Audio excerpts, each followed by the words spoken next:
negara itu akan maju jika 10%, minimal 10% pemudanya.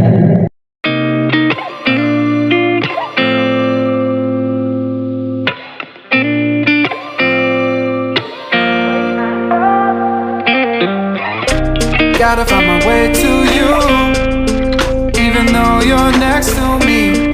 No matter what I do, your heart is drifting out of reach. Head on the water, I'm swimming harder, trying to keep this alive. Gotta find my way to you, now that our love has capsized.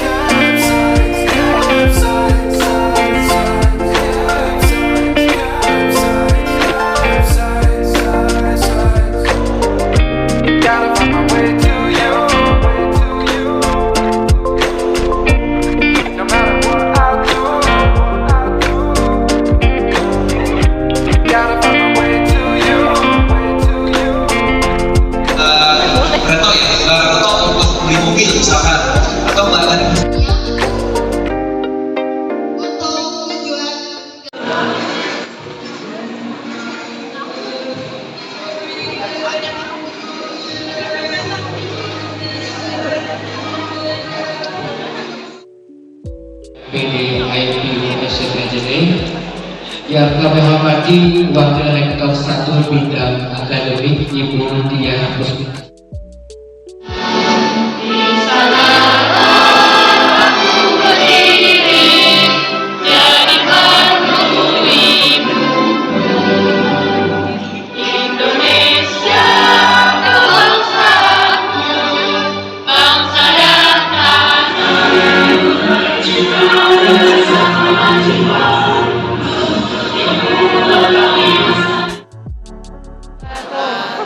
Selamat pagi semuanya. Pagi. Masih pada semangat kan ya? Coba ya. Kuliah. Basic aja. Oke, tepuk tangan dong buat teman-teman semua ya. Kalau saya ternyata negatif, apa yang harus saya lakukan? Apakah saya harus mengakses investasi? Jawabannya adalah enggak. Ya, atau utang. Saya yakin di sini teman-teman semua jangan sampai terlilit utang ya. Amin. Ya teman-teman ya.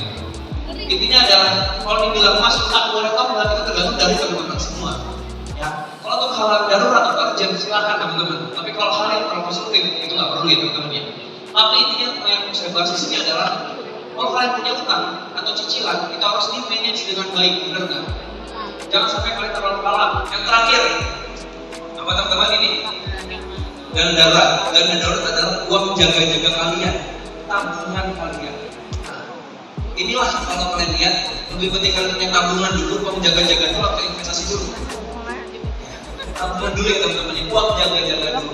Karena uang jaga-jaga dana darurat itu kalau teman-teman terjadi hal yang darurat. Contohnya darurat apa? Sakit. Kecelakaan, siapa lagi? Sakit, ya dan hal-hal lain sebagainya. Salah satu alasan kenapa kita perlu yang namanya melakukan investasi. Yang pertama untuk mengalahkan apa? Inflasi. Sabar ya teman-teman ya. Inflasi adalah kenaikan harga barang secara umum dan terus menerus. Itulah inflasi. Dan yang terakhir, instrumen investasi yang kalian punya itu sebagai aset kalian, cadangan finansial kalian. Kalau kalian butuh uang bisa dijual nggak? Dicairin bisa nggak? Bisa saja. Tergantung kalian kapan mau jual. Kuliah, ya teman-teman ya. Kuliah. Ya, contohnya itu kan kuliah. Terus apa lagi? Habis itu kalian dapat sertifikasi, terus juga ikut training itu merupakan investasi yang atas.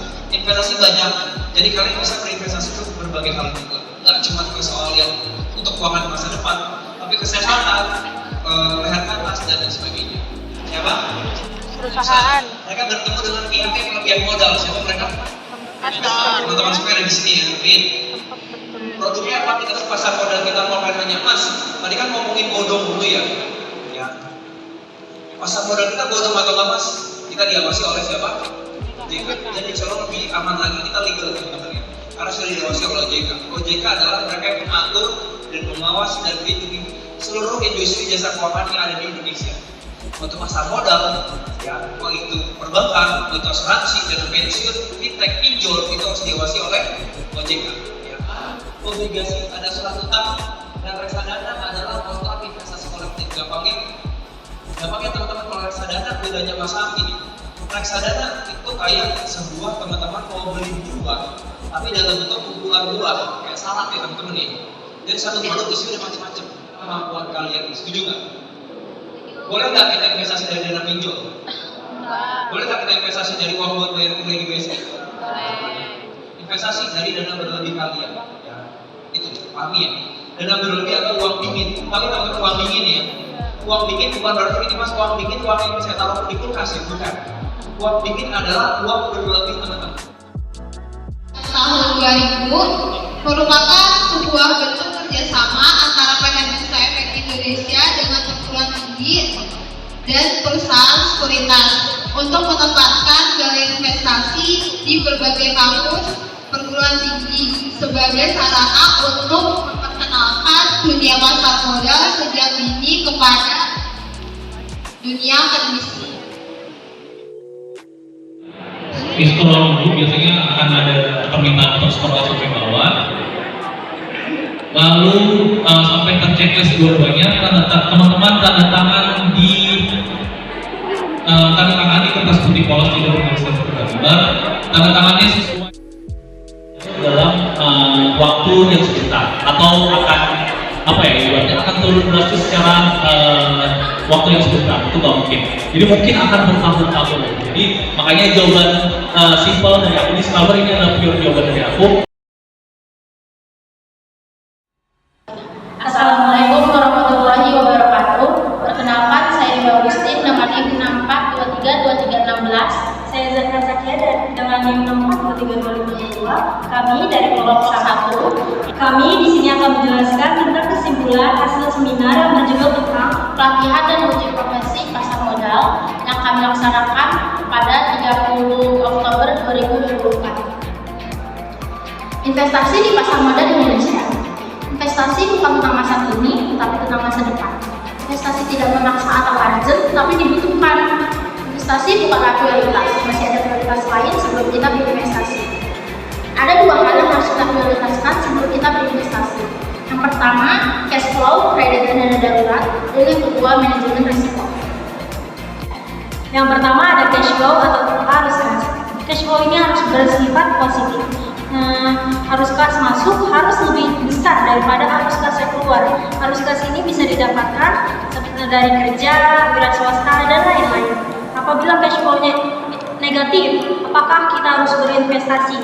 Jawabannya adalah tidak. Pertama-tama kita harus menganalisis mengapa cash flow kita bisa negatif, lalu kita bisa memperbaikinya. Apabila kita tidak bisa mengurangi pengeluaran yang kita keluarkan, kita bisa cari cara lain dengan menambahkan pendapatan kita. Lalu yang kedua ada kredit.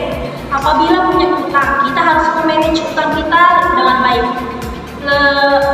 Lebih bagus lagi kalau utang kita itu jangan lebih besar 30% daripada pendapatan, karena kalau lebih besar itu takutnya kita akan hidup dari utang.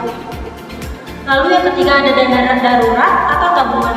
Dana darurat ini seperti contohnya sakit, kecelakaan, dan lain-lain. Apabila misalnya kita mengalami keadaan darurat, tetapi kita tidak punya tabungan atau dana darurat, maka kita terpaksa akan menggunakan cash flow, dan itu akan berdampak buruk pada arus kas kita. Ciri investasi ilegal dan bodong. Yang pertama, tidak ada izin dari lembaga legal seperti OJK.